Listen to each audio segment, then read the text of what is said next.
Give the call to the honourable member for Ryan. Question to the Environment Minister. The United Nations says the world is boiling. Australia faces an extreme summer of fires and heat waves like that happening right now in the Northern Hemisphere. In the middle of this climate crisis, you keep approving coal mines and gas projects. Will you commit to showing global leadership and stop approving more coal and gas mines, or are you happy to see Australia burn too? Order. The member for Riverina. The Minister for the Environment and Water has the call. Thank you, Mr Speaker, and I thank the member for her question.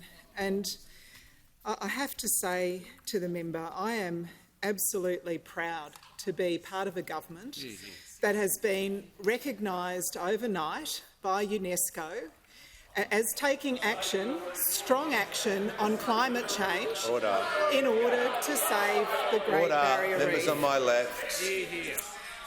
What UNESCO said, sources close to UNESCO said to Le Monde, between the previous government and this government, it's a bit like night and day.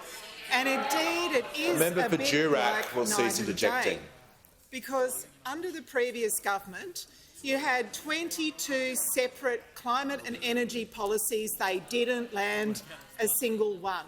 What have we done since coming to government? In little over a year, we have legislated a trajectory to net zero with a 43% emissions reduction target between now and then. We've legislated a safeguard mechanism to make sure that large projects approved in Australia fit within that trajectory to net zero. We are building a renewable energy system that will see 82% of energy in our grid come from renewables. The solar farms, the wind farms, the hydro plants, the green hydrogen— The Minister will pause. Order. The member for Griffith will be heard in silence on a point of order. On relevance, Mr Speaker, the question went directly to the approval of coal and gas projects. We'd like the minister to address that part of the question. Well, the question did contain that, but it contained a lot of other topics. Order. So the minister, if you're going to ask a specific question, it can't contain a whole lot of preamble, because that is what the minister is entitled to answer. She's being relevant. Thank you. And Mr Speaker, the difference between those opposite and the Albanese Labor government is we are acting on climate change. We are part of a global commitment to meet the objectives in the Paris Agreement, to keep global warming as low as possible. We know that climate change is a threat to our natural environment, and that is why we are taking action. That's why we've got our legislated path to net zero. That's why we've got the safeguards mechanism.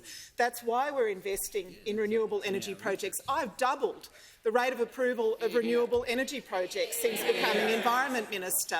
We're seeing investment in green hydrogen. We're acting on ozone. We're acting on methane. We're acting on electric vehicles. We're acting to electrify our homes and businesses and get that extra renewable energy, that clean, green, renewable energy, into our homes and businesses. That's the difference between those opposite and this government. We know that climate change is a threat. We're acting on it. And can I say to those opposite, we know that nothing we do will ever be enough, whether it's on housing, whether it's on renewable energy, whether it's on protecting the poorest and most vulnerable Australians. But I'm proud to be part of a government that is acting to deliver, not just talking about it.